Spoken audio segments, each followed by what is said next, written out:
आणि आता मुंबईकरांसाठी अतिशय मोठी बातमी आहे, कारण मुंबई कोस्टल रोड आता वाहतुकीसाठी खुला करण्यात आलेला आहे। वरळी ते नरिमन पॉइंट अंतर आता अवघ्या 10 मिनिटांमध्ये पार करता येणं शक्य असणार आहे। देशातील पहिला सागरी बोगदा आजपासून खुला होतोय। प्रवासी वाहन तसेच बेस्ट बस या मार्गाचा वापर करू शकतील। शनिवार आणि रविवारी वाहतुकीसाठी हा मार्ग बंद असेल। सकाळी 8 ते रात्री 8 वाजेपर्यंत हा मार्ग आता वाहतुकीसाठी खुला करण्यात आला। अतिशय मोठी बातमी मुंबईमधनं। मुंबई आता कोस्टल रोड वाहतुकीसाठी खुला करण्यात आला आहे। अधिकची माहिती आपल्याला सचिन गाड या संदर्भात देत आहे। सचिन, आजपासून मुंबई कोस्टल रोड हा वाहतुकीसाठी खुला करण्यात आलेला आहे। कशा भावना मुंबईकरांमध्ये आहेत आणि आता याला कसा प्रतिसाद मिळतोय?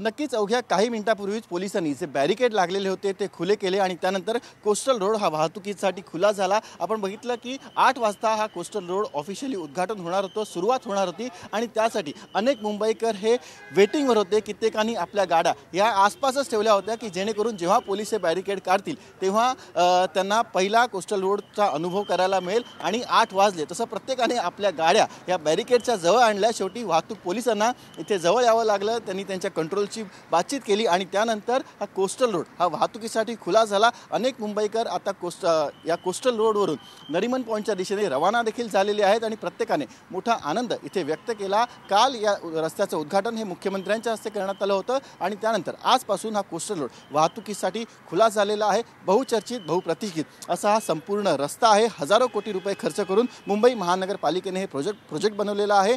देशातील पहिला सागरी बोगदा हे या कोस्टल रोडचं आकर्षण आहे आणि त्याला आता वाहतुकीसाठी खुला झालेला आहे। आपण बघतोय की कशा प्रकारे मुंबईकर हे या कोस्टल रोडचा वापर करतात। आणि अर्थातच सचिन, त्याच्यामुळे ट्रॅफिकची ही समस्या काहीशी दूर होणार आहे। धन्यवाद सविस्तर माहितीबद्दल।